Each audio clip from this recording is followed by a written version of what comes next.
તો સુરત મહાનગરપાલિકાએ લીધો છે મોટો નિર્ણય। શહેરમાં સામાજિક સમાનતા લાવવા અને વર્ષો જૂની જાતિવાદી માનસિકતાને નાબૂદ કરવા માટે શહેરના 75 વિસ્તારોના નામ બદલવાનો નિર્ણય લેવાયો છે।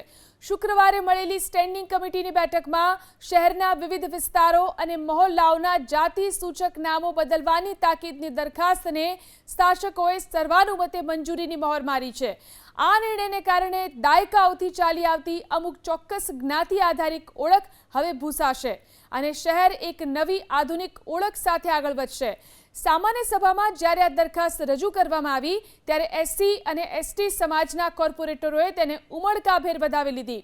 હવે શહેરના તમામ 9 ઝોનમાં આવેલી 75 શહેરી મહોલ્લાઓ અને ગલીઓને નવા સન્માનજનક નામ આપવામાં આવશે। સામાજિક સંગઠનોની લાંબા સમયની રજૂઆતો બાદ પાલિકાના આકારણી અને વસૂલાત વિભાગ દ્વારા સઘન સર્વે હાથ ધરવામાં આવ્યો હતો। આ સર્વે મુજબ મહાપાલિકાના તમામ 9 ઝોનમાં કુલ 75 જેટલી એવી શેરીઓ, નગરો અને ગલીઓની ઓળખ કરવામાં આવી હતી જેમના નામમાં જ્ઞાતિનો ઉલ્લેખ હતો। આ યાદીના આધારે હવે સત્તાવાર રીતે સુધારાની પ્રક્રિયા શરૂ કરવામાં આવશે। જત થયાને આજે 75 વર્ષ ઉપરાંત થઈ ગયા છે, તેમ છતાં પણ આજે પણ શેરી, મહોલ્લાઓ અને ગામડાઓના નામો એવી જાતિઓના નામ પરથી રાખવામાં આવ્યા છે કે જેને કારણે આજે પણ અનુસૂચિત જાતિ અને જનજાતિના લોકો દરરોજ શરમ અનુભવતા હોય તેવો અનુભવ કરે છે।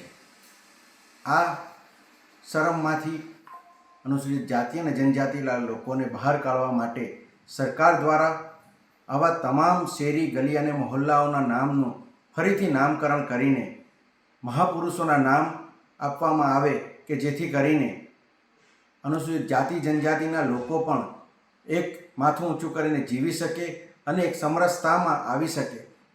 તેને કારણે જ આજે સુરત મહાનગરપાલિકા દ્વારા સુરતમાં સમાવિષ્ટ આવી 75 જેટલી શેરી, ગલી અને મહોલ્લાઓના પૈકી લગભગ 31 જેટલી શેરીઓના નામ આજે બદલી નાખવામાં આવ્યા છે।